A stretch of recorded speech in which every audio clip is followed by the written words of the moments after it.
So mga kaibigan, another video na naman tayo ngayon. And to this video mga kaibigan, ang ituturo ko po sa inyo dahil ito ay matagal nang nire-request ng ating mga subscribers sa ating YouTube channel kung papaano mag-drive sa mga paahon. Actually, madami na akong ginawang mga tips, mga techniques sa mga paahon. But this video mga kaibigan, i-share ko sa inyo kung ano yung mga the best na tips na gagawin natin, especially kung ikaw ay bago pa lamang sa pagmamaneho ng isang manual transmission at kung takot kang mabitin sa mga paahon.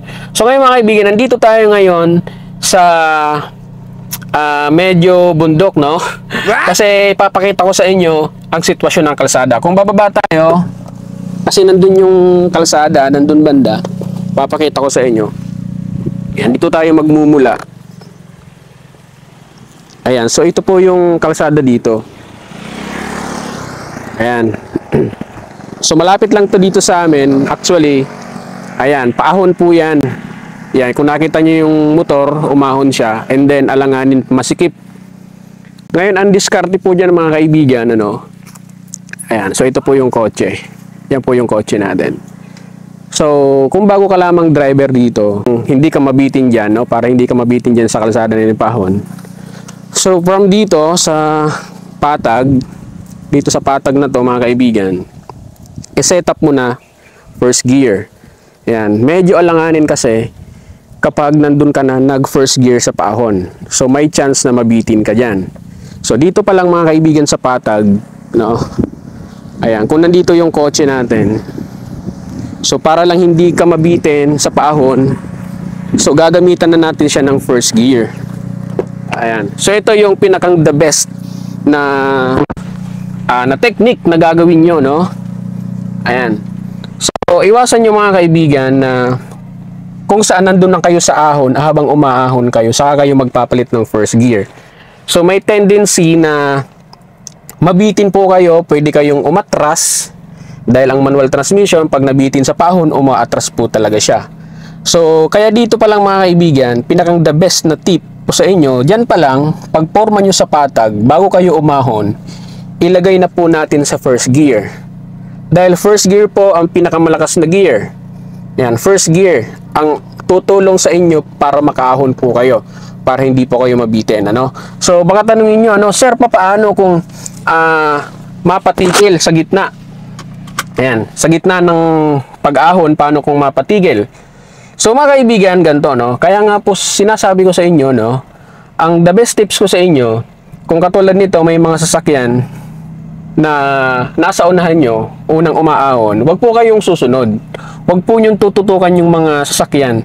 Mas maganda na paunahin nyo sila para kung kayo naman ay ahon, so wala po kayong dahilan para tumigil sa kalagitnaan ng paahon. Dahil unang-una, kapag ganun po kaahon, kung kayo po ay beginner lang, bago-bago pa lamang mag-aral sa pagdadrive, baka po kayo ay mabitin. So para hindi po kayo mabitin, ito po yung tutorial natin, ano? Ayan, so wala na yung mga sasakyan, nauna na sila. Lagay natin ng first gear. So clutch down, all the way hanggang sa flooring, lagay ng first gear. Disengage natin ang ating handbrake. Then, paaabantin natin yung ating sasakyan na naka first gear lang hanggang makaahon tayo doon, no? At ito po ang iiwasan yung mga kaibigan, ano? Wag na wag po kayong magpe-press ng clutch pedal habang kayo ay umaahon. Ayan, naka first gear po ito. Yung first gear lang. Yan, kung napapansin nyo naman yung daan na yan, paahon po siya at kurbada pa, alanganin, medyo masikip. So, bitawan nyo na yung clutch.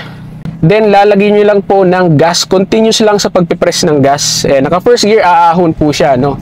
Ayan. Sa pag-ahon na ito mga kaibigan, iwasan nyo po na mag-press ng clutch. Kasi pag press nyo yung clutch dito, maaari po kayong umurong yan. Ayan. Kung mapapansin nyo, tuloy-tuloy yung ating ahon na naka first gear.